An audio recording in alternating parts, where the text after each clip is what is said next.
બહુ પહેલાની વાત છે, એક ગરીબ ખેડૂત હતો। એક દિવસ એનો એકનો એક ઘોડો ખેતરેથી ભાગી ગયો। ગામવાળા સાંજે એને મળવા આવ્યા અને કહ્યું, તારી સાથે બહુ ખરાબ થયું। ખેડૂતે કહ્યું, જેવી ભગવાનની મરજી।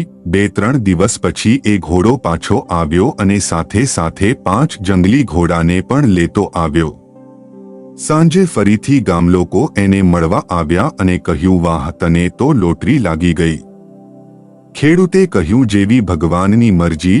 થોડા દિવસ થયા ત્યાં ખેડૂતનો છોકરો એક જંગલી ઘોડાને ટ્રેન કરી રહ્યો હતો અને ઘોડાએ પાટું માર્યું।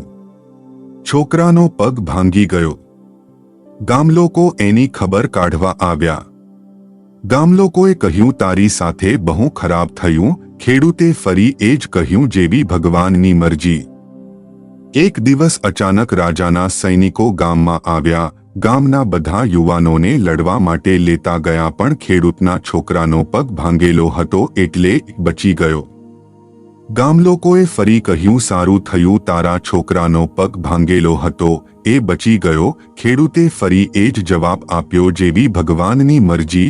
સાર, જીવનમાં ઉતાર ચડાવ આવ્યા જ કરે છે। કોઈ ઘટના આપણાને પહેલા ખરાબ લાગતી હોય એ લાંબા ગાળે સારું પરિણામ પણ આપે। આવી જ રીતે આપણને સારી લાગતી કોઈ ઘટના લાંબા ગાળે ખરાબ પણ પરિણામ આપી શકે। આપણા હાથમાં કાંઈ નથી, ફક્ત પ્રયત્ન કરી શકીએ, બાકી ભગવાનની મરજી।